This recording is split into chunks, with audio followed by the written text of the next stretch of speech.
अच्छा जी, एक बड़ा अहम और ज़रूरी मसला जे कि क्या यह मुहर्रम शरीफ अगों आने वाला है, चंद दिन रह गए ने मुहर्रम शरीफ के, क्या मुहर्रमा के अंदर कुर्बानी का गोश्त खाना जायज़ है या नहीं? यह भी सुन लो, मुहर्रम आने वाले ना, कई साढ़े दोस्त कई साढ़े बेली कहते हैं जी मुहर्रमा के अंदर कुर्बानी का गोश्त नहीं खा सकते, इस वास्ते तुसी मुहर्रमा तो पहले पहले जड़ा ना एक कुर्बानी का गोश्त ख़त्म करना ज़रूरी है। वो कहते हैं हुण मेरा जवाब सुनो, उलमा का जवाब सुनो, शरीयत का जवाब सुनो।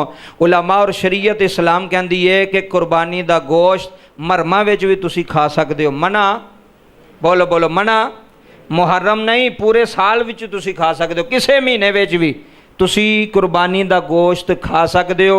ये कोई ऐसा मसला नहीं अपने को बनाया गया मसला है कि मुहर्रमा च नहीं जी खाना चाहिए जी। क्यों नहीं खाना चाहिए? वजह कोई नहीं, पता कोई नहीं। मुहर्रम के अंदर भी तुसी कुर्बानी का गोश्त खा सकते हो, मुहर्रम तो बाद भी तुसी कुर्बानी का गोश्त खा सकते हो, मना नहीं, जायज़ है, खा सकते हो। अगला मसला बड़ा ज़रूरी और अहम मसला जे